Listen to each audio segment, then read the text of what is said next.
Namaskar, welcome to my channel. My name is Anju Bora. Today I would like to discuss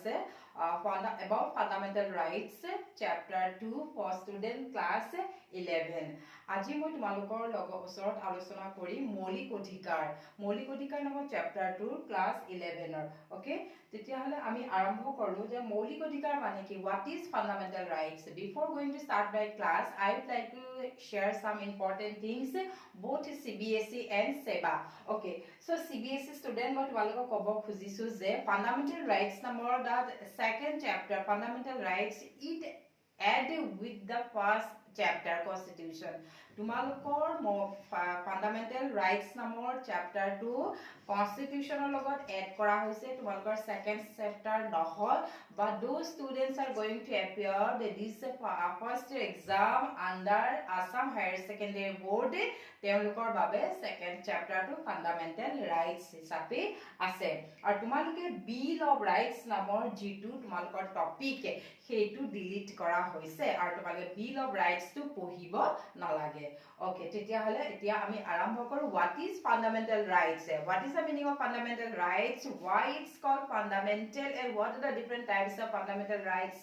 okay আৰু মৌলিক অধিকাৰ কি ইয়াক মৌলিক অধিকাৰ বুলি কিয় কোৱা হৈছে ভাৰতৰ সংবিধানত কিমান প্ৰকাৰৰ মৌলিক অধিকাৰ মেনশন কৰা হৈছে আৰু which fundamental rights deleted from our constitution and at last I will discuss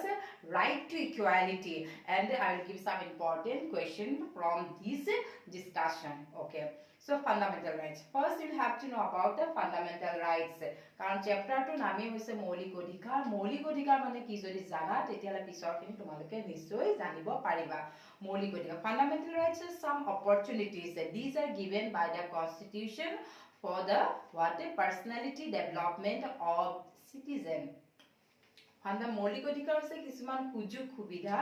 যিখিনি আমাৰ সংবিধানে দিছে কিহৰ কাৰণে আমাৰ ব্যক্তিত্বৰ বিকাশৰ কাৰণে in democracy the citizens is given some opportunities that opportunities are known as what fundamental rights প্ৰতি গণতন্ত্ৰত কি হৈছে নাগৰিকৰ ব্যক্তিত্ব বিকাশৰ কাৰণে কি কৰিছে সংবিধানে কিছুমান কি দিছে অধিকাৰ দিছে কিছুমান সুবিধা দিছে আৰু সেই সুবিধা বিলাককে মৌলিক অধিকাৰ বুলি কোৱা হৈছে it's called fundamental because these are incorporated in the constitution these are protected and guaranteed by the constitution which is the fundamental law of the land ইয়াক মৌলিক বুলি এই কাৰণে কোৱা হৈছে যে ইয়া সংবিধানত কি কৰা হৈছে অন্তৰ্ভুক্ত কৰা হৈছে আৰু ইয়া সম্পূৰ্ণ সুৰক্ষিত কৰি ৰখা হৈছে আৰু যি আমাৰ সংবিধানে প্ৰদান কৰিছে আৰু ইয়াক আন এটা কাৰণটো মৌলিক অধিকাৰ বুলি কৈছে কাৰণ this is very important this is very essential for the personality development all round development of citizen নাগৰিকৰ সকলো উন্নয়নৰ বাবে হেতু intellectually হক বা morally হক বা spiritually হক সকলো উন্নতিৰ কাৰণে all round developmentৰ কাৰণে এই অধিকাৰ সমূহ অত্যন্ত দৰকাৰী বাবে ইয়াক fundamental বুলি কোৱা হৈছে so it is what I think you clear about fundamental rights and why it is called fundamental okay so this is very important dear student you will have to know this one what which part of the Indian constitution mention about fundamental rights যে সংবিধানৰ কোনটো অনুচ্ছেদতে আমাৰ মৌলিক অধিকাৰ সমূহৰ বিষয়ে উল্লেখ কৰা আছে তেতিয়া আনসাৰ হ'ব part 3 কিমানত Part 3 of Indian Constitution mention about what fundamental rights. How many types of fundamental rights mentioned in this constitution? Students, you try to remember this one that in originally at the beginning when our constitution adopted at that time we had the constitution provided 7 types of fundamental rights. Among the right to property was abolished from our constitution according to 44 amendment 1978 act সংবিধানৰ 1978 44 সংশোধনী দ্বাৰা right to property সম্পত্তি অধিকাৰটো ইয়াৰ পৰা delete কৰি দিয়া হৈছে উঠাই দিয়া হৈছে এই কাৰণে আজি আমাৰ সংবিধানত মাত্ৰ 6 প্ৰকাৰৰ কি কি কৰা হৈছে মৌলিক অধিকাৰৰ বিষয়ে উল্লেখ কৰা হৈছে okay then how many types of fundamental rights mentioned in the Indian Constitution there are 6 types of fundamental rights mentioned in the Constitution okay which fundamental rights abolished from our Constitution and which amendment then you will write right to property amendment 44 okay 44 এমেণ্ডমেণ্টৰ দ্বাৰা সম্পত্তিৰ অধিকাৰ নামৰ অধিকাৰটো সংবিধানৰ পৰা সম্পূৰ্ণৰূপে delete কৰি দিয়া হৈছে তেতিয়া আমাৰ সংবিধানত 6 প্ৰকাৰৰ মৌলিক অধিকাৰৰ বিষয়ে উল্লেখ কৰা হৈছে ওকে আৰ্টিকল নম্বৰটো খুদিব পাৰে যে which article number of Indian Constitution mention about fundamental rights তেতিয়া লিখিব লাগিব 12 to 35 this is the article numbers mention about the fundamental rights 12 পৰা 35 নং অনুচ্ছেদৰ ভিতৰত ভাৰতীয় নাগৰিকৰ মৌলিক অধিকাৰসমূহৰ কথা উল্লেখ কৰিছে ইয়াত 12 আৰু 13 কিন্তু মৌলিক অধিকাৰ কেটা তোমালোকে নপাবা ইয়াত ষ্টেটৰ বিষয়ে আৰু লৰ বিষয়ে কোৱা হৈছে এই বিশদভাৱে তোমালোকে যেতিয়া পিছলৈ কিবা কোনোবা ধৰণৰ প্ৰতিযোগিতামূলক পৰীক্ষা দিবা বা মেজৰলৈ পঢ়িবলৈ যাবা পলিটিক্যাল সায়েন্সত তেতিয়া তোমালোকে সেই বিষয়ে জানিব লাগিব এটা তোমালোকে ইমানখিনিয়ে জানা ঠিক আছে এইখিনি আছিল কি মৌলিক অধিকাৰ meaning of fundamental rights okay then let's start about how many types I already told you 6 type of fundamental rights mentioned in the Constitution these are right to equality সমতাৰ অধিকাৰ it mention 14 to 18 article number সমতাৰ অধিকাৰটো কিমান নং অনুচ্ছেদত উল্লেখ কৰা হৈছে 14 নম্বৰৰ পৰা 18 নং অনুচ্ছেদত সমতাৰ অধিকাৰ উল্লেখ কৰিছে second right is what right to freedom দ্বিতীয়টো অধিক মৌলিক অধিকাৰ হৈছে কি স্বাধীনতাৰ অধিকাৰ এই স্বাধীনতাৰ অধিকাৰটো কিমান নং অনুচ্ছেদত উল্লেখ কৰিছে 19 to 22 সংবিধানৰ 19 নং অনুচ্ছেদৰ পৰা 22 নং অনুচ্ছেদলৈ কি কৰা হৈছে স্বাধীনতাৰ অধিকাৰ উল্লেখ কৰা হৈছে আৰু এই স্বাধীনতাৰ অধিকাৰটোৰ যেটো 19 আৰ্টিকেল নাম্বাৰ জিকেটা স্বাধীনতাৰ কথা কৈছে জিকেটা ৰাইটছৰ কথা কৈছে সেই কেটা কিন্তু অত্যন্ত দৰকাৰী আৰু পৰীক্ষাত বাৰে বাৰে সোধে write any two rights mentioned in the article number 19 যে 19 নং অনুচ্ছেদতে উল্লেখ কৰা যিকোনো দুই প্ৰকাৰৰ অধিকাৰৰ বিষয়ে লিখা 2 নম্বৰ কোৱেশ্চন ইয়াৰ পৰা তোমালোকৰ আহিব পাৰে বা আহিও থাকে যিসকলে এছাম বোৰ্ডত দিবা তোমালোকে এনেকুৱা কোৱেশ্চন দেখিবলৈ পাবা বাকি সিবিএসই টো ইন্টাৰনেল হৈ যাব তোমালোকৰ that depend on your teacher কেনেকা ধৰণৰ কোৱেশ্চন আহিব নেক্সট আহি যাব তোমাৰ ৰাইট টু এগেইনষ্ট এক্সপ্লয়টেশন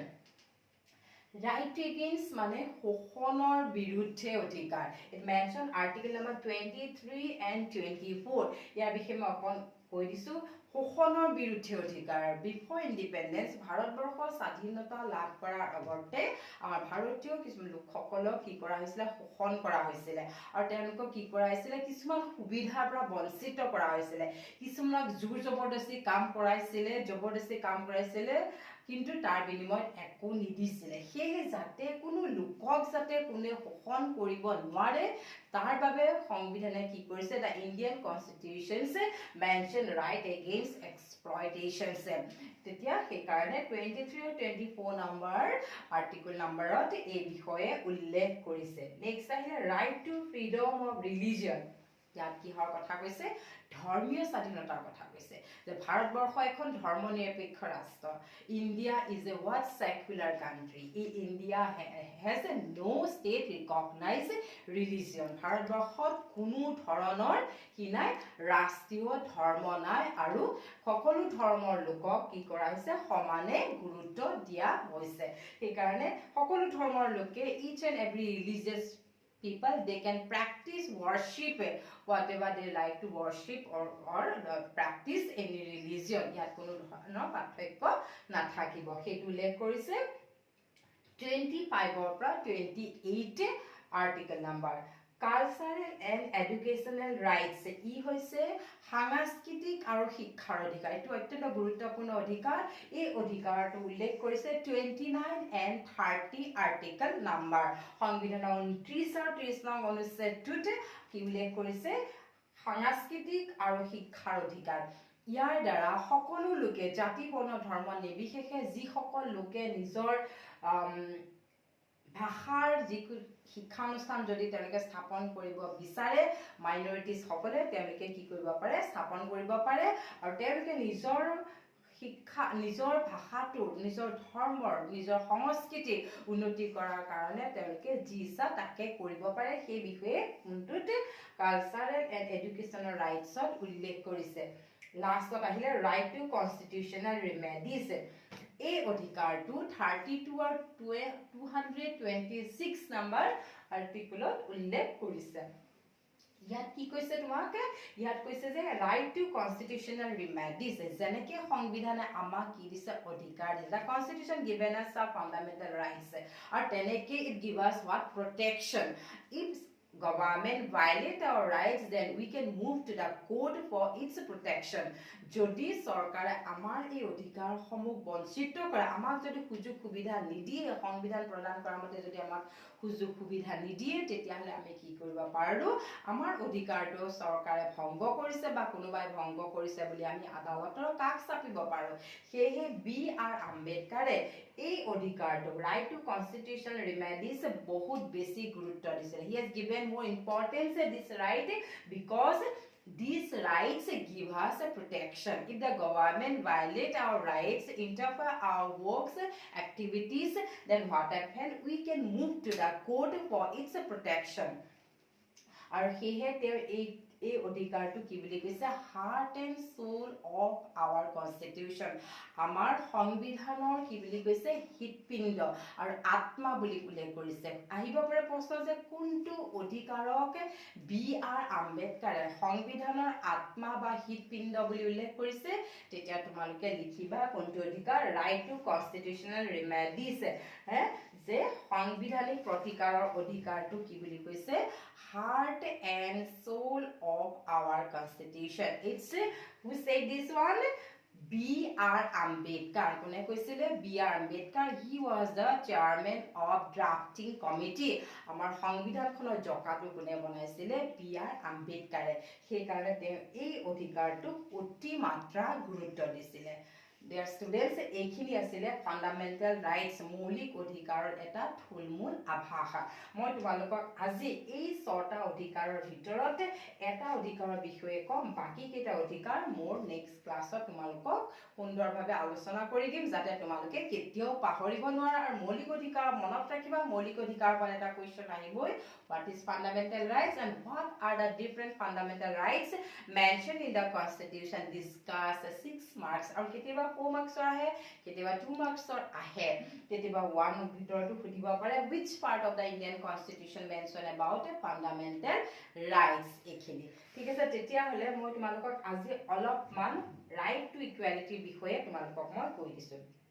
এতিয়া মই তোমালোকক কৈছো right to equality মানে হৈছে সমতাৰ অধিকাৰটো কোনটো অনুচ্ছেদত উল্লেখ কৰিছে 14 পৰা 18 নং অনুচ্ছেদত আৰু 14 নং অনুচ্ছেদত কি বুলি কৈছে যে equality before law and equal protection of law ইয়াত কৈছে যে 14 নম্বৰত কৈছে আৰ্টিকেল নম্বৰ 14ত কৈছে যে আইনৰ দৃষ্টিতে সকলো সমান আৰু আইনে সকলোকে সমানে ৰক্ষণাবেক্ষণ দিব আমি দেখো যে যেতিয়া জাজমেন্ট এটা দিয়ে তেতিয়া হলে কি জাজৰ সন্মুখত এটা মানে নাৰী মূৰ্তি দেখো তেওঁৰ চকুজুৰি কি থাকে কাপোৰেদি বান্ধা থাকে ইয়াৰ অৰ্থ এইটোই যে আইন সকলোৰে বাবে সমান আৰু আইনে সকলোকে সমান ৰক্ষণাবেক্ষণ দিব প্ৰধানমন্ত্ৰী বা প্ৰেসিডেন্ট के लिए कुछ दूसरा लॉ है और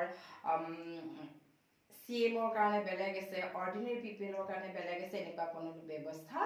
আমাৰ সংবিধানত নাই সকলোৱে জনে যেনেকুৱা ধৰণৰ অপৰাধ কৰিব তেনেকুৱা ধৰণৰ শাস্তি ব্যৱস্থা আছে আৰু সেইটো 14 নং অনুচ্ছেদত উল্লেখ কৰিছে কেতিয়াবা সুধিব পাৰে এণ্ড 14 নং অনুচ্ছেদতে right to equality কি কথা উল্লেখ কৰা আছে তেতিয়া তোমালোকে লিখিবা equality before law and equal protection of law 15 কি কৈছে no discrimination on the ground of religion race caste or gender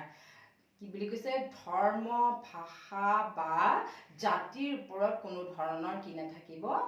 বিভেদ নাথাকিব কোনো ধৰণৰ পাৰ্থক্য নাথাকিব আৰু 16 নং অনুচ্ছেদত কৈছে according to article number equality of opportunity in matter of public employment চৰকাৰী চাকৰিতে সকলে সমভাৱে কি কৰিব পাৰিব আবেদন কৰিব পাৰিব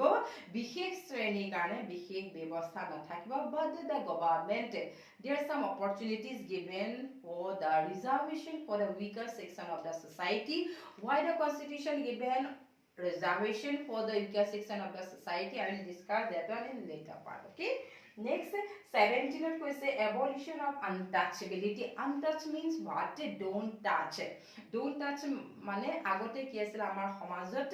অস্পৃশ্য বুলি এটা খুব বেয়া প্ৰথা আছিল আৰু ই কি কৰিছিল যিবিলাক তল কাষ্টৰ মানুহ আছিল তেওঁলোকক অস্পৃশ্য গণ্য কৰা হৈছিল আৰু তেওঁলোকক কি কৰিছিল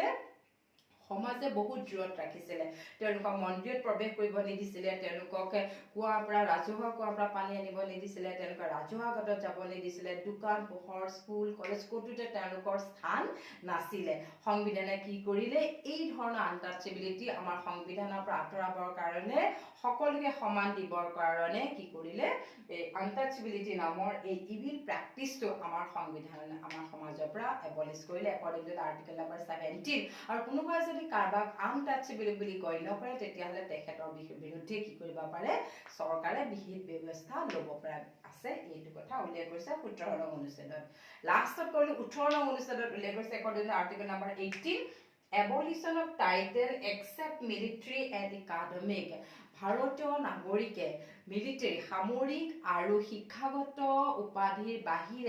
বাহিৰা দেশৰ পৰা কোনো ধৰণৰ উপাধি গ্ৰহণ কৰিব নোৱাৰিব কিয় নোৱাৰিব সেই কথা 18 অনুচ্ছেদটোত উল্লেখ কৰা আছে dear student এইখিনি আছিল fundamental rights or meaning definitions why it's called fundamental rights what are the different types of fundamental rights and detail about right to equality I hope you like this my video if you like my class then like it and subscribe my channel those are going to see first time in my channel thank you